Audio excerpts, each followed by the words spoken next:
A scandal is shaking the world of men's college basketball. Federal prosecutors announced Tuesday that 10 people have been charged with fraud and corruption for allegedly accepting bribes. Among them are 4 assistant coaches from top Division I schools. Danielle Nottingham has more. At the University of Southern California, the news came as a shock. The associate head coach of the college basketball team is among those charged with fraud and corruption in the NCAA.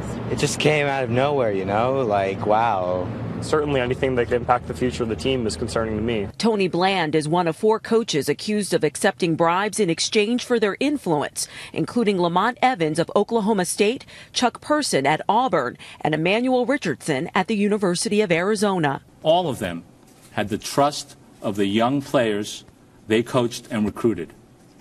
Young men who looked up to them and believed that the coaches had their best interest at heart. Tony Bland is in his 5th season with the Trojans here at USC. Prosecutors say he and the other coaches accepted thousands of dollars for steering young players to certain managers and advisors. Anthony Bland described what he could do for the managers and advisors this way, quote, "I can definitely mold the players and put them in the lap of you guys."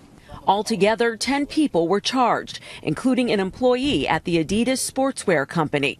He's accused of funneling money to high school players in exchange for committing to colleges the company sponsors. The feds say their investigation is ongoing and describe the defendants as coyotes circling their blue chip prospects.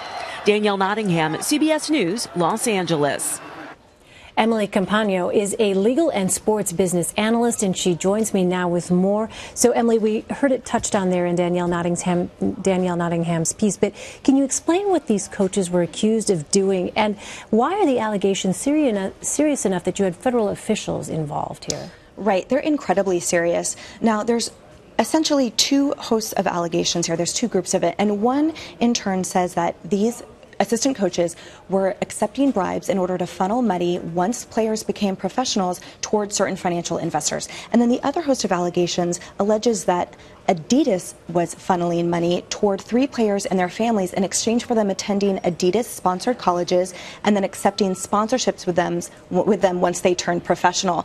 Now, fraud, bribery, and this kind of wire fraud especially, these are incredibly serious allegations, and that is why the Fed has gotten involved. To a lot of fans, they're kind of like, oh, this happens all the time. Look, we're not surprised. But the severity of this, everyone should be surprised, frankly. And there's been a bit of a defense where some say, well, because of the one and done rule, because of the no compensation rule, well, these coaches are incentivized to accept bribes. But to me, that's absolutely reprehensible that this should be in any way justified. So some of those arrested have already been placed on leave, including Adidas head of global marketing. So what kind of sentences are they facing here? These charges can bring up to 80 years in federal prison. These are incredibly serious. And I'd like to point out that part of the catalyst for the 10 arrests today actually was a fraudulent financial investor who has been working with the feds for the last 2 years. Now, he signed a plea agreement last week to 5 federal charges, among them that he has been doing this for 14 years. Oh, wow. This is the severity we're dealing with. Yeah, it really raises the question then, how extensive is this? I mean, 14 years is a long time. Well, let me ask you, the NCAA already has strict rules about player recruitment and improper benefits. How might these charges affect the recruiting process here moving forward? It will probably change it for life, frankly. I think that this is the tip of the iceberg. And so moving forward, the NCAA is going to be especially judicious with retaining that kind of sanctity that this has pierced. And it's interesting that you say the kind of severity that this pulls, because prior to the assistant coach of Auburn being the one that secured the bribes for that financial investor, it was an NBA official that did so, who now runs his own clothing company. So again, for viewers, this sting and the web, it's just the tip of the iceberg right now. So what kind of punishments could these basketball programs face if it's discovered that there was further collusion or even awareness that this was going on? These schools can face sanctions, absolutely. And, for the NCAA tournament, which garners 50% essentially of the income of the NCAA, this could be a complete takedown for them, not to mention the loss of faith in pretty much everyone into this entire institution for letting this go on for potentially 14 years or longer. Wow, serious situation. Emily Compagno, thank you so much, Emily. Thank you.